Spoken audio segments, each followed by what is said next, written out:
Well, good morning. Welcome to episode 291 of Hobby Hotline. I'm Danny Black. I'm pinch hitting today for Adam. Victor pinch hitting for Adam. And Dr. Beckett, who needs no introduction, pinch hitting for himself. How's everybody doing today? It's a lot easier to be yourself than to be somebody else, I think. Well, I don't know that I could be Adam Palmer and his enthusiasm every day. So I'll be me. Victor, you feel like being you today, or you want to be somebody else? I'm okay being me. Good morning to you guys. Good morning to the chat. Good morning to the hobby. Let's do this. Let's do this. We got some good mornings already in the chat. Good morning, Chris C. Good morning, Mad City. Good morning, Philly Joe. I got a feeling we're going to have an active chat room today. Big week in the hobby. I do want to start with, I'm sure, the story that everybody's talking about is Caitlin Clark. No, I'm kidding. Let's start with PSA and SGC. I think collectors holding, buying SGC. PSA has a brother. I think that's the big story for everybody. And I think there's just so many tentacles to this that Dr. Beckett, excited to have you here. Victor, excited to have you here and kind of break this down a little bit. And for the chat room, please give us your thoughts. Definitely want to hear what you have to say. So, Mookie, good morning. TJ, good morning. Foulball 5, good morning. So let's start. Dr. Beckett, what was your first reaction or thought when you heard the news? Well, I wasn't shocked. I think it's an interesting business move. The hobby is moving more toward consolidation and grouping into major players, and collectors certainly is that. So we'll see. I mean, I think Fanatics will respond. In kind with it? No, just in some way. And again, there may be perceptions of conflict of interest, but grading company, the big grading company acquiring another, what heretofore was a big grading company, that's not a big surprise. But Fanatics may think we don't need to be in grading, and PSA may think we need to really double down on grading. So. I think there's a lot of people who believe, as Mike Petty says, Fanatics buys Beckett. There's only so many players that are left, to be honest. But let me give you an intriguing possibility, because I don't know that will happen, can happen, but it could happen.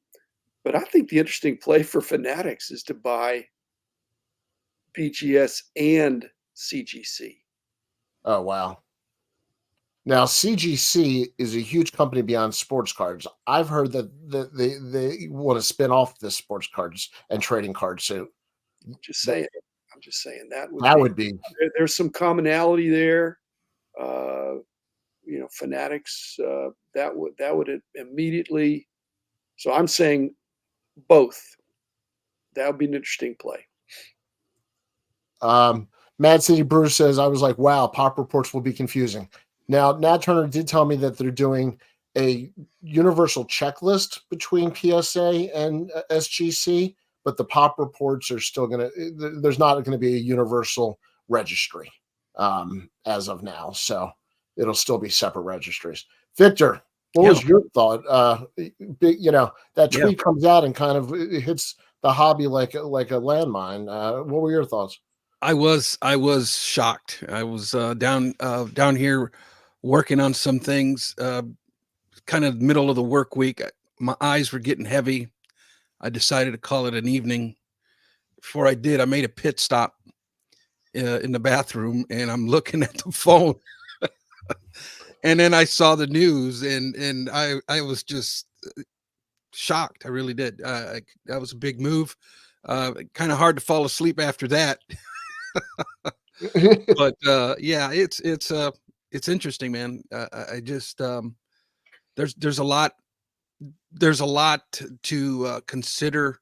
I hate to like regurgitate what's already been said. There's been so much content already spoken about it. the hypotheticals and the speculating and all of that. I do like the work you've done, Danny. You were kudos to you and Hobby News Daily. You guys were like on it, man. You guys were busy, and it shows you were making phone calls, writing articles, making videos. My goodness, you've had a lot on your plate, but you put out some great content this week. So wanted to thank you personally. Thank you. In other news, my kids don't recognize me, but thank you, Victor. Mhm. A lot of people in the chat room. I don't want to pick on just one person. A lot of people have some hesitancy. Dr. Beckett, I'm seeing people concerned about prices going up, company having 85% of the market. Do you have concerns that they could be too large? I could have all the concerns in the world, it wouldn't matter. I mean, I think this is a done deal, but I don't perceive that PSA would raise their prices as much as they would raise SGC's prices. SGC was increasing, and part of that was they had a lot of specials. When those specials were advertised, I'm not saying it made PSA look bad, but SGC has been very aggressive over the last couple of years, and whether PSA would want to moderate that a little bit or make that not less public of some of these deals, because when you got $9 grading, then the $25 grading looks like a not a very good deal. So I think they're going to strategically put their heads together, but PSA is going to call the shots. And when you're the market leader, you don't need to lower prices usually.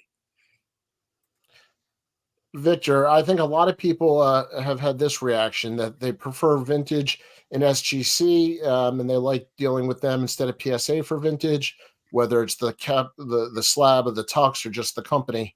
Um, how do you look at this now? Do you see a division between the two companies?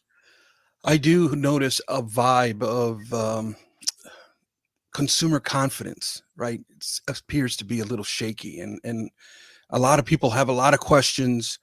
But the truth is, nobody knows. No, I don't think they even know what they're going to do yet or how it's going to look. But I do think that because of the consumer confidence at the moment, I think their next couple of moves are crucial, and they need to somehow, um, regain consumer confidence slowly but surely. I think a bad move would be making too big of a move too quickly, and I think they need to think this thing through. For example, say Peter would resign or something to that effect. I just think would be like a major blow if you were to have that kind of activity right now. So building up consumer confidence in the next several months is going to be crucial because of consumer confidence at the moment. Well, Victor, there's consumer confidence in management, and then there's consumer confidence in the product. Yeah. And I think there's a lot of Great consumer point. confidence in both of those products. There's grumbling, but SGC is, I mean, the best job security in this industry is being a senior grader. You know, I'm not saying they can write their own ticket, but when PSA is acquiring SGC, they're also acquiring all these really, really, really good graders. And Yeah. so they have job security. Peter is another story, but I think Peter has done some great work over the last few years. But I just had Joe Orlando on my podcast yesterday, and basically we got into this universal pop report and universal registries and things like that, unbeknownst to the fact that because we recorded it a few days before all this stuff went down. And but it's there are management and high level strategic things going on, but the confidence in SGC as a grading product and the graders they have there is strong, especially in their lane. They're moving out of their lane, and I don't know that I don't think it was a threat to PSA, but I think it was something they were considering, bringing them in and helping them grow. Whether they consolidate the brands or not, I don't know. I mean, you got Fanatics that kept Tops and probably will keep Tops forever. And Tops has these other brands. There's talk about if Tops bought Panini, it'd really just be to claim Prism and some of these other things. So, any rate, I agree with what you're saying, Victor. But the grumbling is about the way the companies are run sometimes, rather than the rank and file employees who are solid. No. Yeah, good point. Rex, glad to have you. Glad to have us on the big screen at the Sports Card Shop. And he says, hoping both will continue as is, talking about SGC and PSA, like Nike owns Converse, Anheuser-Busch owns Budweiser and Stella, etc. I mean, you can look at hotel chains. That was one of the things that Nat Turner pointed out to me with the different brands is you know, that model. And I can see, you know, to Dr. Beckett's point, where if they want to stay in their lanes, where the lanes can be defined between the companies, and how to use the graders. I think there's, you know, different skills. And Dr. Beckett, you can talk to this, but grading 90s or modern chrome versus grading vintage, I would assume is a different skill set. Well, it is, but which is the premium brand if you just look at the product? Well, secondary market would say PSA. But they don't say it's that's that. But I'm just saying that in the early days, SGC had such a strong pre-war. I mean, they were so I don't think you want to mess with that. So I know that people are thinking, hey, am I gonna have to cross over all my SGC? Are they gonna discontinue the tuxedo and all that stuff? But it could go the other way. That pre-war PSA holders can maybe easily be reholdered in an SGC holder. Yep. And yet they're not the same size. They have a completely different look and feel. So these are things that'll play out, but you know, it's interesting. Yeah, I think adding to what you guys are saying too, I think, you know, when we look at what Collectors has done in the last several years, I mean, they've bought in PWCC. I think you could even throw Card Ladder in there and several other companies. But they basically brought these companies in as subsidiary companies, right? Meaning that Collectors has the internal control, I guess you can say, but they're still independent companies. We haven't seen much drastic changes with PWCC. They're still operating business as usual. Same with Card Ladder and many other companies. So I think that this independent process is valid. There's still, I think, SGC is still going to be business as usual. Well, Victor, I mean, I was joking with Joe Orlando about the division within the hobby between these two behemoths. But if you know, the Fanatics is the National League and Collectors is the American League, but you know, PWCC was acquired by Fanatics, and Fanatics is going to be all about making the cards and selling the cards. And Collectors maybe came to a point in the road, this golden possibility notwithstanding, to say, you know what, we're not going to make the cards and we're not going to sell the cards. We're going to be grading the cards, pricing the cards, doing those kind of things. And so maybe there's a division now to avoid these conflicts, because if you're making the cards, pricing the cards, grading the cards, you know, auctioning off all the cards, there may be some thought. And if you do that, then I think our industry is just not big enough to get any attention from any antitrust. And there'll still be other graders out there. There's other manufacturers. So and there's plenty of auction companies. Yeah, no shortage there. I was talking to Ryan and Gemrade, and he made an interesting observation on a way to look at this purchase.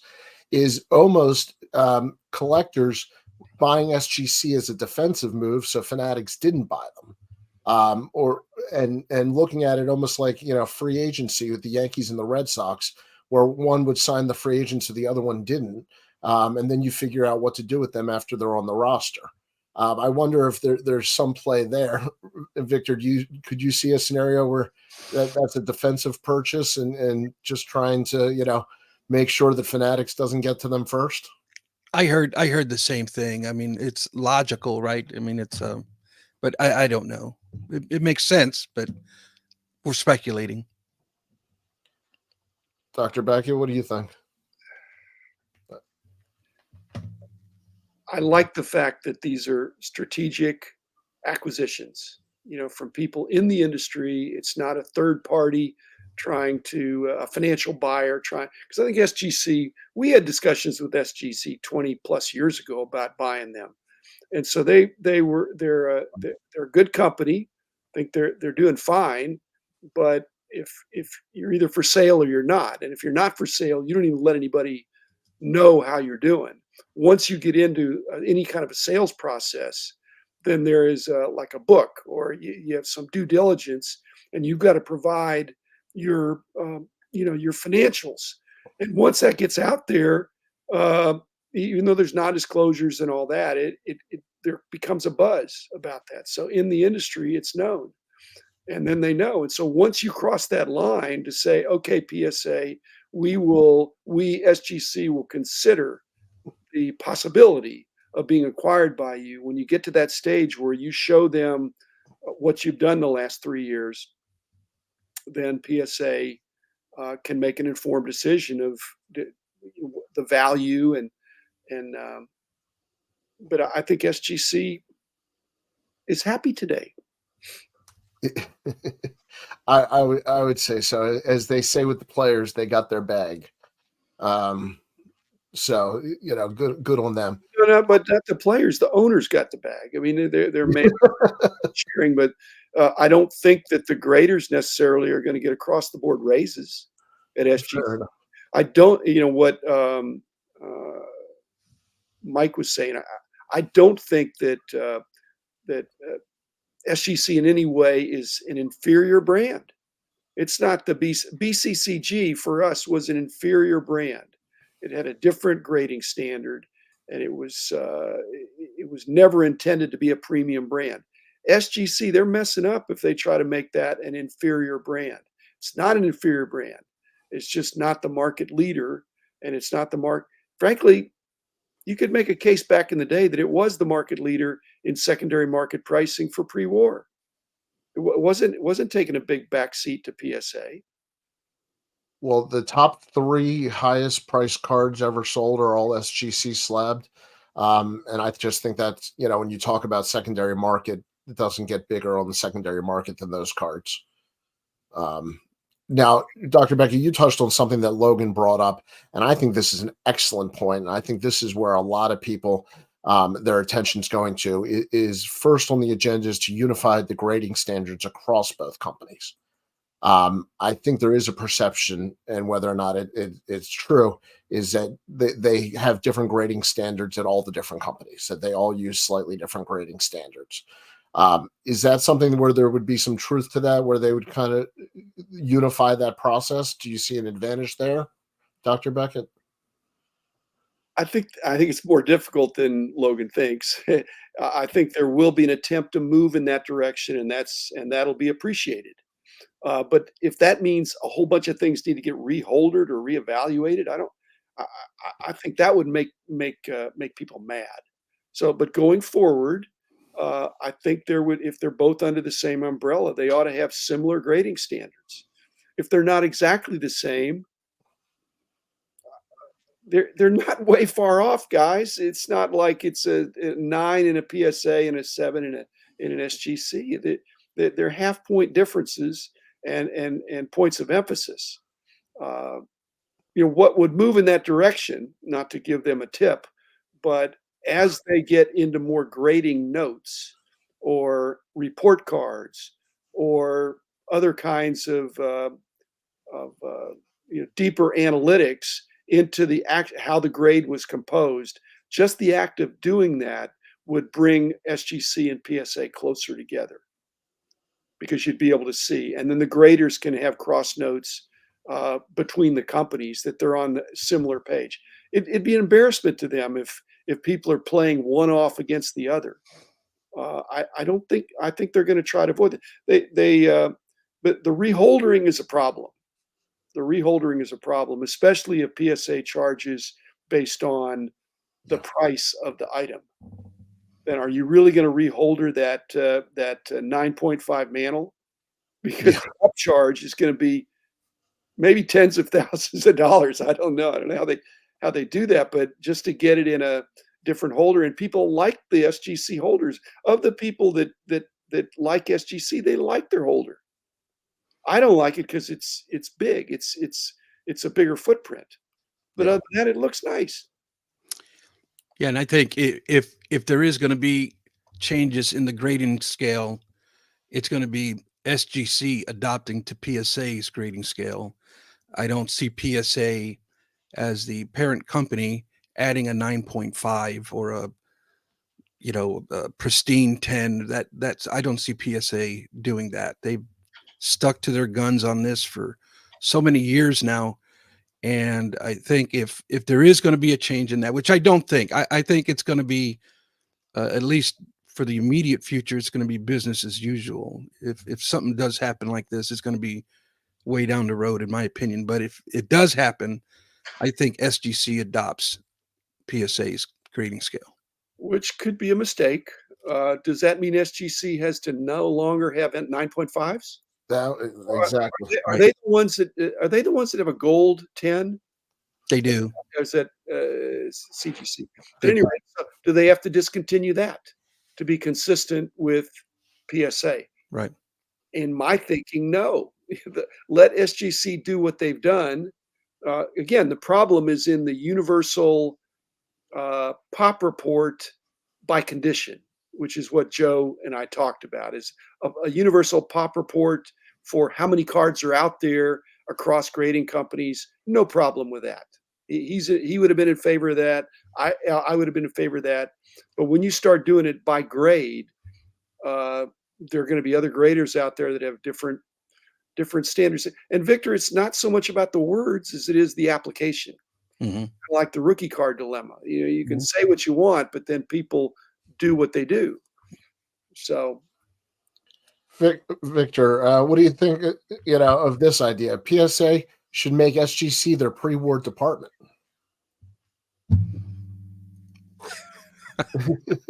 Yeah. Just go ahead and say, pre-war, just send it to Florida. Possibilities are endless. Post-war, we'll take it in California and Jersey. Jim, that was a great episode with Joe Orlando. You got any more of those coming out? Well, I'm wondering if I do have another episode coming, and I'm wondering if it's been obsoleted by all these happenings. But he's a really sharp guy, and really, without giving away, I'm never trying to break some breaking story. I don't want to get an expose on what was happening at PSA when he was there, and there's probably no conspiracies really to report. But we had a great conversation, and there's more to come. So cool. And now I got to have him back to figure out how this is updated. So, yeah. Call the episode. By the way, what was it? Paul Harvey used to say, and now the rest of the story. Yeah. Any other comments? The set registry side of things. They just need to keep that separate, in my opinion. To merge the two would be a bad move, in my opinion. Give them the technology if they need to, like the database or that sort of thing. Sure, technology, sure, but to merge or that kind of thing, no. I do think, and I already got a comment from my other episode about this. Let's see who that was from. From Mookie. Mookie may be on this. I mean, basically, the whole idea of having this registry that is concerning, if it's a universal registry, that's concerning to PSA. And Mookie picked up on that. And so instead of having Ryan Stasinski put together some universal registry.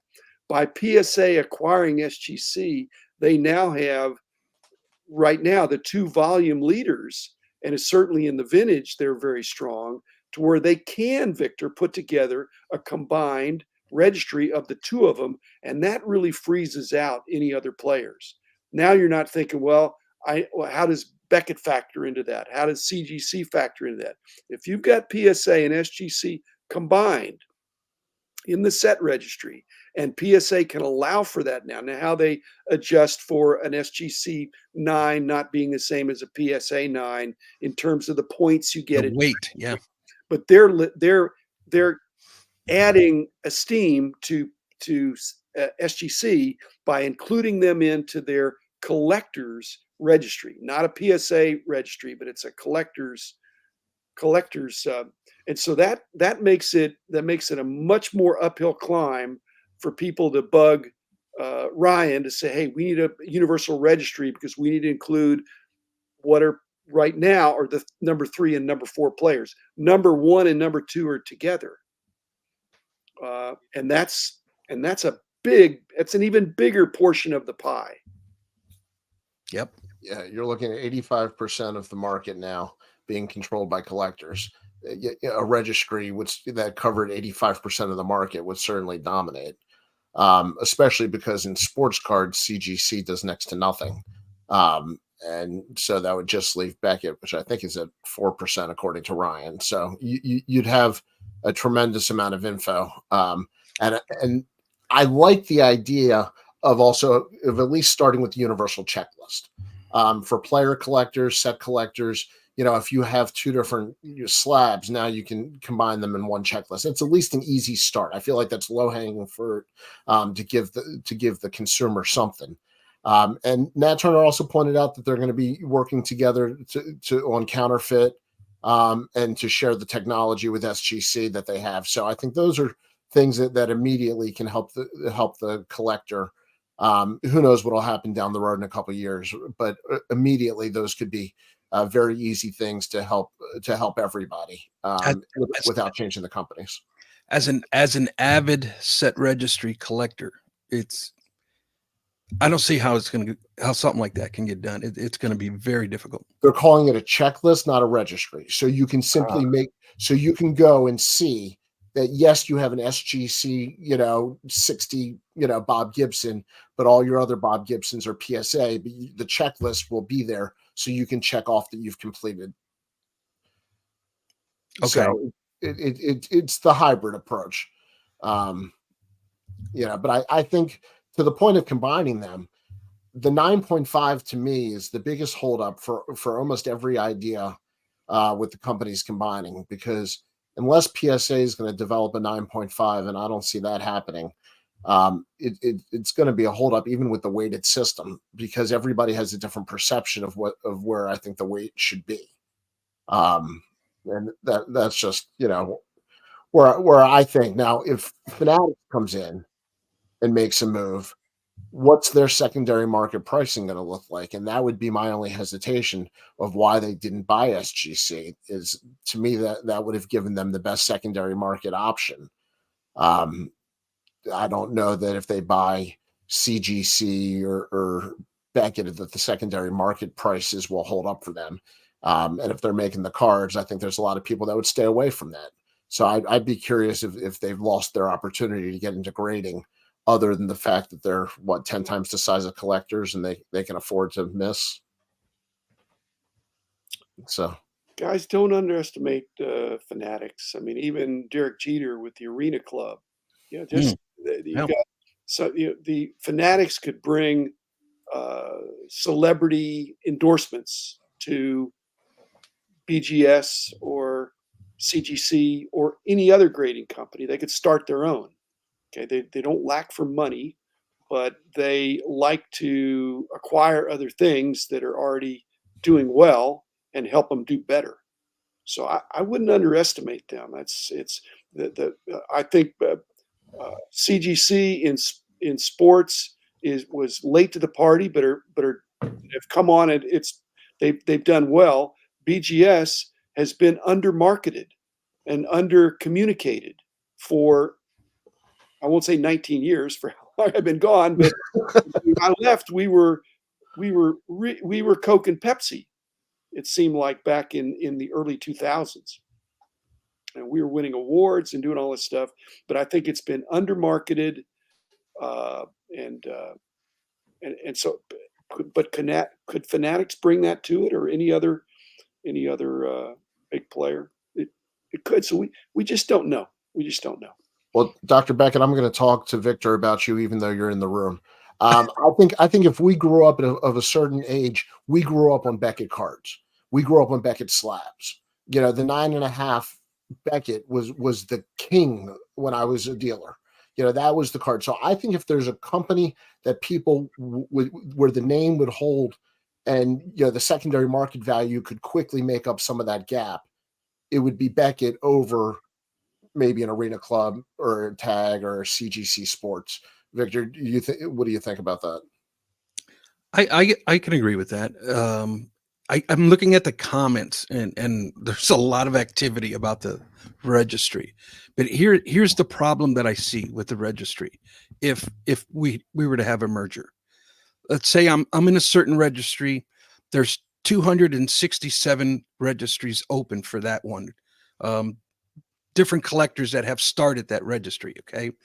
Let's just say I'm ranked at 114 of the 260 or so sets. Now we merge the two companies, right? Now somebody comes in and puts in their 9.5 for the same card, and it's going to knock me down now from 114 down to 200 per se.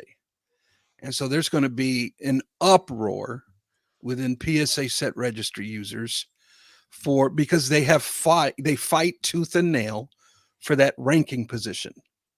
And now to come in and merge and knock people and the ranking system, it would be I think a nightmare personally. Well, Victor, I talked about that with Joe. I don't know if it's in this one or the next one, but basically the whole idea of the set registry, that you've identified the problem, but there is a solution. The 9.5 of an SGC could go into the registry metric as a 9. Okay. All right. Equivalent to a PSA 9. And if it is, then can you complain about that? And down the line, maybe there's a half point differential for the perception in the aftermarket of the value. And it might be the same card, but I believe that if I were PSA and I was doing a universal registry, not universal, but including SGC, I would discount the grade of SGC. A PSA, it's mainly a PSA registry, and anything else would have a discounted grade in terms of the points that you get. And so that's doable. That's algorithmically very Okay.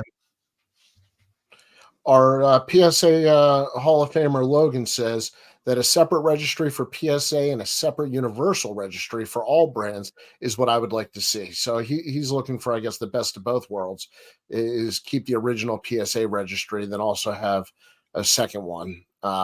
Easily done. Easily done. I mean, it's Yeah. not done with human hands.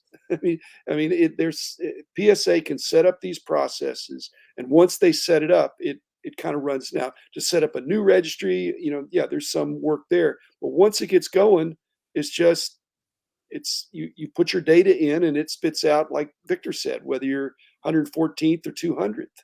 It's done by the computer, and so they have two separate things. However, like Logan says, they could run in parallel for a while, but over time, the collectors are either going to say, most of them are going to say, I want the more complete registry, or I just want PSA.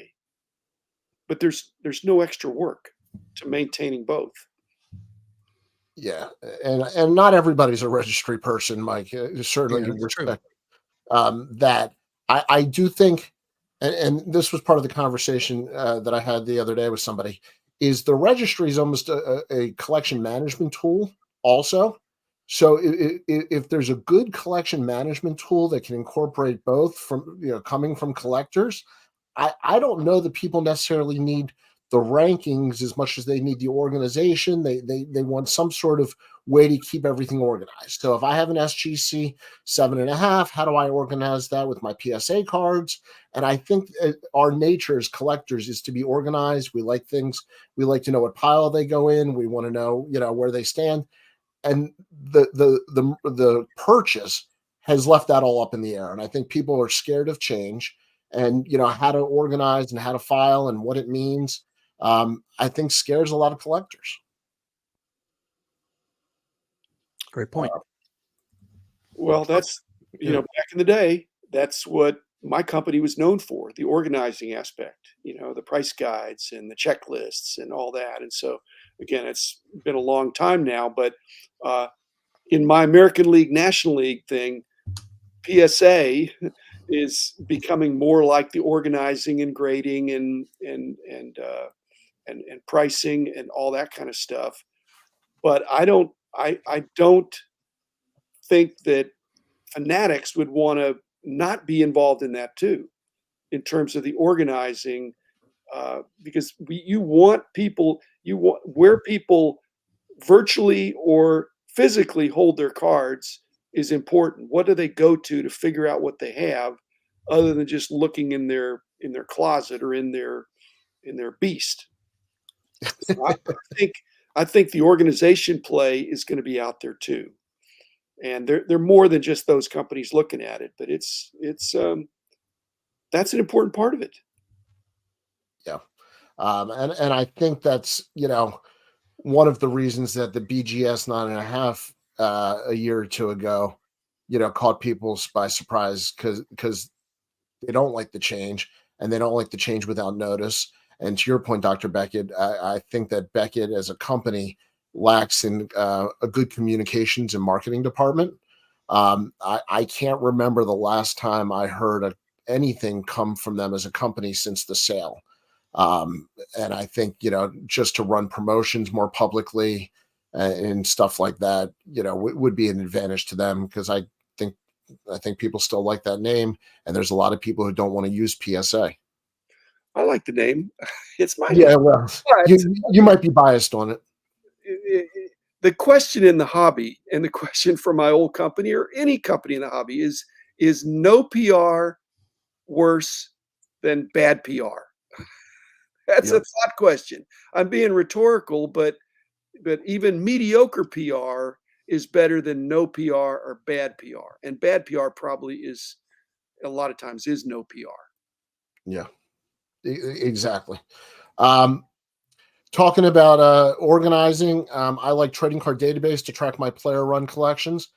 We were having this conversation the other day. There's only a few sites that have a good master list of all the cards. ComC is one. Beckett has an extensive list, and I know I'm forgetting somebody else. But that data is so valuable to so many of these companies for pricing, for organizing, and a lot of these developing companies and the new companies. That data and that master list is so important. So, for the grading companies to have that master list and to have all that information so they can identify cards is one of the things that I think is important. And I think that's some of the data that SGC can give PSA. Is that early data? What, in terms of the nomenclature or the common? No, just the master checklist of all the sets, and I They both have it. I mean, they both use the sources that are out there. There's kind of fair use of some of the stuff, well, but that's what I'm saying. Who's got the good list? ComC and PSA's figured out a way to do it. SGC has figured out a way to do it. They don't have to reinvent the wheel. But going forward, they're gonna cooperate more, and it's gonna save each one of them time that they don't have to do double work. Good call. All right. Anything else on that before we move to Caitlin Clark? Because I am excited to talk about her. How about setting the D1 scoring records as soon as she passes Maravich? I think it's only a couple points away for men or women, and she's turning pro. and she announced that she's going to go pro and leave a year early. Dr. Beckett, is she changing the women's collecting game? I think she is, but I don't think it has much to do with Pete Maravich. Who was I saw him play. He really was amazing. No 3 points, but he was shooting from behind the 3-point line, which was the consternation. He's come across half court, and if he was getting 3 points, he would have been even more amazing. And he only played 3 years. What I am surprised about is Caitlin going pro, because I think she's got very lucrative NIL stuff going, and new commercials and things like that. And so it makes me think she's taking it for the team. That this could be a huge breath of fresh air for the WNBA. Because Bob, if she'd have stayed in school one more year, it'd be like, hey, WNBA, I'm on my own. And so I think she took one for the sisterhood, and she's going to Indiana, which is basketball crazy and has not been outstanding lately, but huge passion in the whole state. And so I think I'm hoping she's a game changer for that. I think she might be. Now, again, the salary might not be as important, because you're thinking, well, gee, she ought to be getting mega bucks. But I think she's going to get mega bucks from these endorsements. And so the WNBA salary structure may not be completely overturned or messed up. That's how it could get messed up. And that's what Bob's saying, is the WNBA finally has a superstar. Don't screw it up, WNBA. I think there's something to be said about having somebody leave early for the WNBA and giving it a cachet that they haven't had before. Victor, she's not leaving early. She's not leaving early. She's choosing to not stay late. Well, she had another year if she wanted to. That was a 5th year, Yeah, fair enough. Master's degree. I mean, it's just, come on. Well, she's got the State Farm commercial, so she said either way. I think so. I will say she's a better basketball player than actress, but she'll get better as she goes on. Victor, have you followed her at all? I do. I've been following her story. I find her incredible. She has this magnetism about her that really just draws your attention. I was a big WNBA fan back in '97 when it first came out. The sport has kind of, the league, I should say, has kind of suffered as of late, but I think this is the dawn of a new era for WNBA basketball for sure. Not only Caitlin Clark, but some other young ladies that are just phenomenal. Rex says, agreed. I believe the highest paid WNBA players make around $250,000 to $300,000. Hopefully her endorsement money will be just as lucrative as her NIL money. Yeah, I think a lot of those contracts will carry over, and she'll probably get a raise going to the WNBA. Because some of her games right now on TV are still on Peacock. When she's in the WNBA, they're going to have ESPN, and the spotlight certainly should get bigger. And that's not always been the case in the WNBA. A lot of times women's college basketball has been bigger than the WNBA on TV and other things. And so hopefully this turns it around a little bit. And shout out to Caitlin Clark's dad. I don't know if you guys heard that story, but no, apparently where they were living, there was no girls' league for basketball, and he saw the passion that Caitlin Clark had for basketball, and he went to city council and demanded that she be at least allowed to play with the boys. And the city council approved it, and she was at a young age playing with all boys in the league. So kudos to dad for really seeing that path for his daughter. And every one of those boys is going to say for the rest of their life that they got to play with Caitlin Clark. I mean that, that's going to be the story. Yeah. So does anyone know if she's getting a cut of her jersey sales? I would assume with the NIL she's getting something. I don't know how much that actually is, or how much it matters. Great mention, Victor. Yeah, cool story. Anyway, I just wanted to bring that up. I just wanted to give a shout out to Caitlin. I know she's got one more game to break the record, even if it's a skewed record. Good on her. All right, Victor, I know you wanted to touch on this. Tops, where's my foil? So Mm, 101s that we're supposed to have foil prints. yeah, Victor, do you have the foil? Are you hogging it? there you go. That's a good rumor to start, right? Right. No, this really upset me in a lot of different ways, but mainly was the first card identifier. There was no explanation or very little explanation as to what that all meant. And I was under the impression, because first card is really what was rookie cards before they were known as rookie cards. They were known as first cards. So I thought it was, to me, a redundancy of rookie card logos on a card, being that we already have the MLB shield. But then we learned that it's not so much that it's like the first print run, the first edition per se. And so then, okay, I was okay with that. But then now we dropped the ball.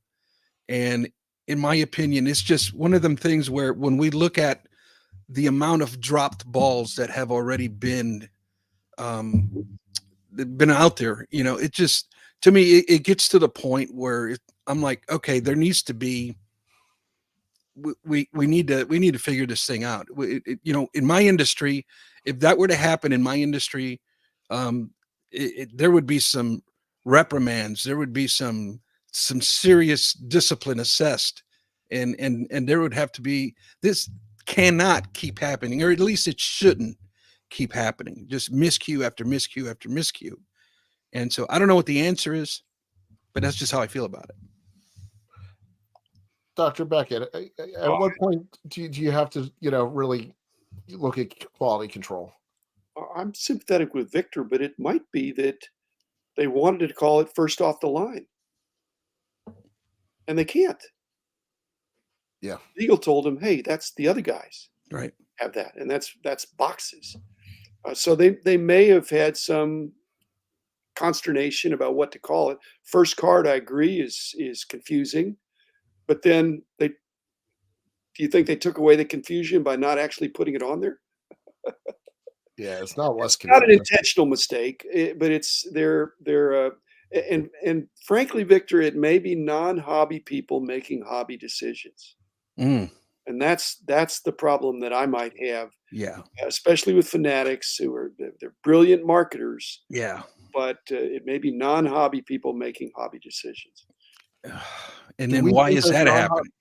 do we think the non-hobby people understand what it does to the reputation? No, I mean, how would they? They're not hobby people. Right. It A just lot seems of like good a huge hobby hole. people over there because I know them, and they just need to be listened to because they would understand that fully.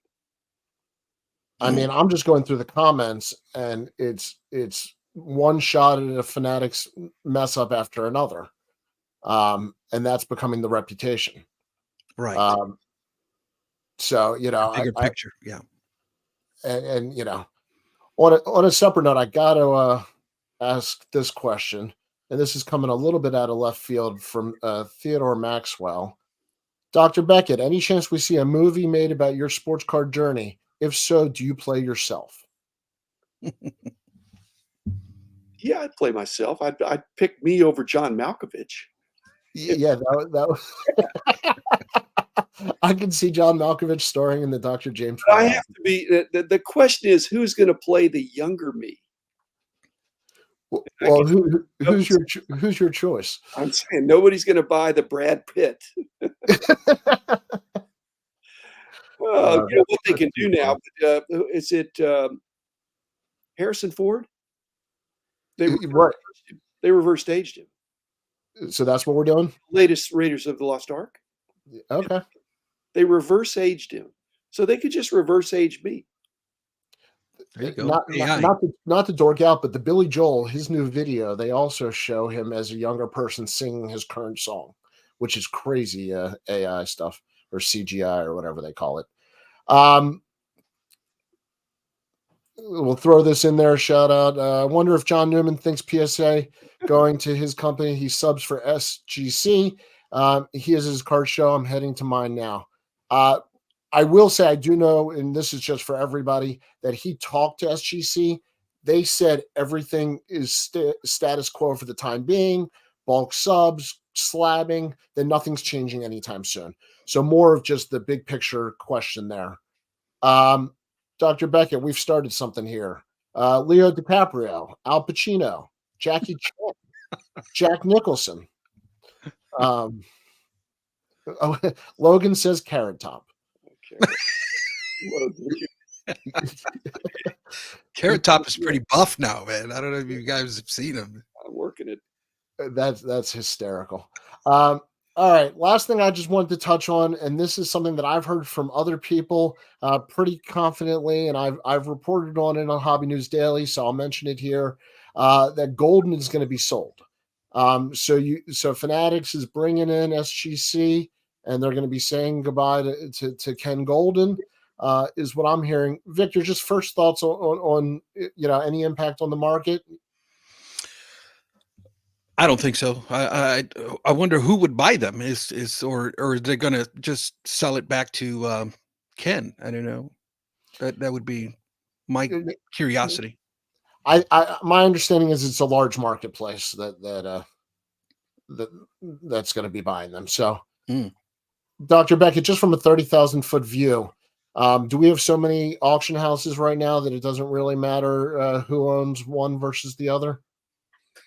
Well, I mean, Golden has a brand. It's based on the person. I mean, his dad started the company before, not that company, but the predecessor. And so I knew his dad. And so Ken's grown up in this industry, but he's a persona. He's a potentially a Mount Rushmore guy for the lives that he's had.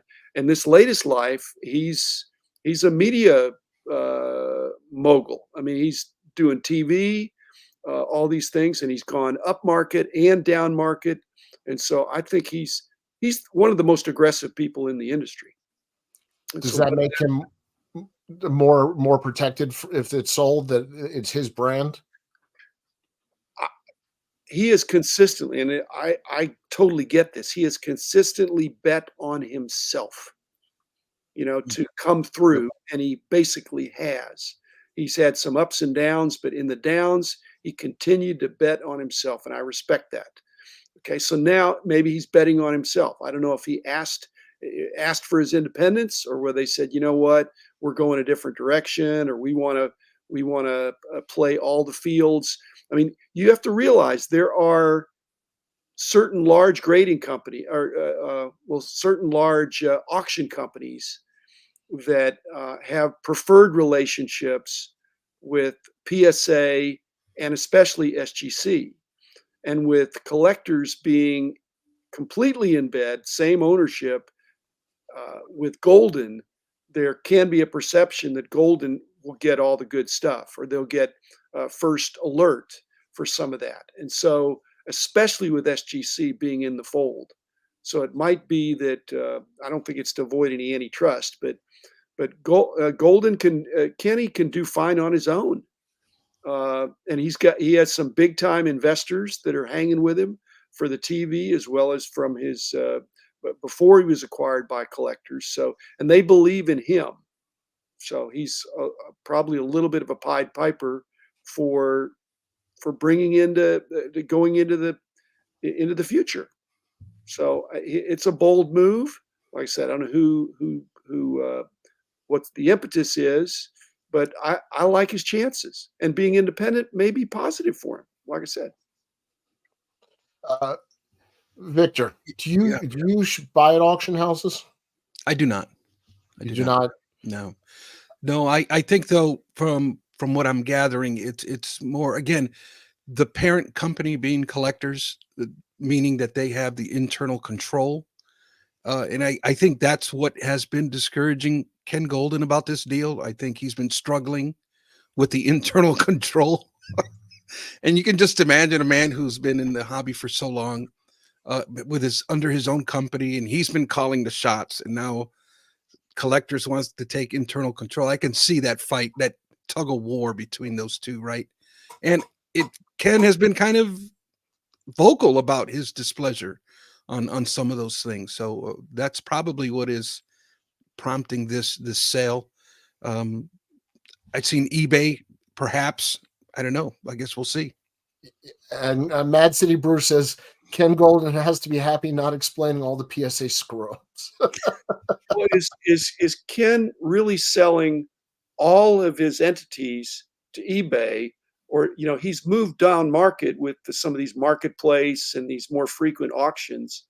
It's possible that he's kind of retained his TV and his high end auction stuff, and the lower end stuff he's going to work is going to be under eBay, and he's going to work through them, and he's going to allow eBay to participate in his big auctions. It may be more complicated than Ken being a foot soldier for eBay. I don't really see that. TJ is online, says Ken and Nat have actually been going back and forth a little bit on Twitter about the PSA mishaps. Mike Petty, interesting information. He said a lot of complaints about Golden on Net 54 about shipping. Ken is on there sorting it out. So to your point, Dr. Beckett, about him betting on himself, he's not afraid to get in the trenches with people. And I have firsthand experience with that. He will respond to a tweet more than some other people. From Chris C, PSA Vault far more lucrative. I bet the missing Pokemon is there. Yeah, I do think the vaulting service, and I think, Dr. Beckett, to your point, having the golden connection to PSA did leave some people, I think, believing that there was more of a connection there. And when they're owned by the same company, it's a more than logical question compared to what this hobby wears a tinfoil hat, I think, most of the time. That is a fair question. So maybe this just takes pressure off both companies who are probably feeling it. I mean, eBay has a vault. They have a very aggressive vault. So yeah. Like I say, Ken is very entrepreneurial. He'll do fine. But it may be that he felt like one hand was tied behind his back to be with collectors. I don't know. Explaining stuff that was related to him, but he had no control over. That's frustrating for an entrepreneur. I was about to say that. Do you mind me asking, and I forget the details, did you stay on board after the sale for a time being, and was that a frustrating time? You stayed on, didn't you? Well, I was in the building, but I was not really I wasn't really in the chain of command. I met with Peter, the successor CEO, really enjoyed him, but I didn't retain any ownership. And so, and they really needed to, carry out their own vision. But again, Peter, that I really liked, was being, the ownership group was in New York City, so they didn't always know what was going on, so it was a little awkward. But then after about a year and a half, I moved, got my own office, and the company moved as well at the same time. So I just thought, I'm not going to continue to office in the building. It's not fair to Peter. It's not fair to the people. I love the company, but I needed to put some distance there. So I'm still available to the guys, and I'm talk to them every once in a while. But it's not fair. It's not fair. I'm the founder, and I'm the former owner, and I'm not the owner anymore. So. I could only imagine that when stuff happens, do you get contacted? Do people think you're still involved? I get both that. I get people asking me to change things.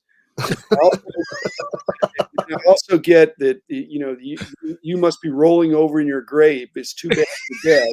I believe what's happening in your old company. Wow. Somehow they're sending an email to a deceased person, but that's neither here nor there. That's frustrating.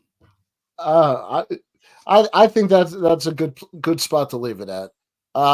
Victor, any other comments? I always like to finish up. Doing anything for the hobby this weekend? I am painting my house, so I am batch recording today. I will be recording at least 4 episodes in advance. And then painting? Yep. Okay. Are you painting baseball cards? I say you just paint just the wall. Yeah. Dr. Beckett, your hobby weekend going through cards? Got a show in 2 weeks. I do something with the hobby every day. I have a little something. I'm going to photograph some eBay lots. Cool. It's a headache. It's not fun for me, but they're just group lots. So I'll lay them out, take a photo, and put them up there so somebody can buy them. I just want to show this in honor of Women's History Month. Babe, Babe Hendrickson, yep, the Olympia 1936 from Berlin. I'm starting to PC multi-sport athletes, and I got a great deal on ComC on this, so this is off to grading. The question is, where do I send it? You know what my answer is, but you're not going to like that. Victor, Dr. For that, Danny, it doesn't. It's not about the grade; it's about the holder. I mean, I think, unfortunately, it goes against what people think. But you have that card. What holder? You're not worried about what number it is. You want it's so in that sense, it's kind of not by the holder, but what holder will present that card in the best way. 100% accurate. This is a PC card. I don't care about the grade. I bought it, raw for a reason. What slab would be the best holder for it? Probably SGC. Because of the size too. And the tux, yeah. Yeah. All right, you just changed my mind. On that note, we're going to end episode 291. Victor, Dr. Beckett, thank you very much. We stayed a little into overtime, but not too bad. The chat room, you guys were fantastic. We're nothing without the chat room. Please leave comments afterwards in the show comments. We do read those and respond, and we've got a different group hopefully every week. So always tune in Saturday mornings, 11 a.m. Eastern on Bench Clear Media. Take care. Thanks, guys.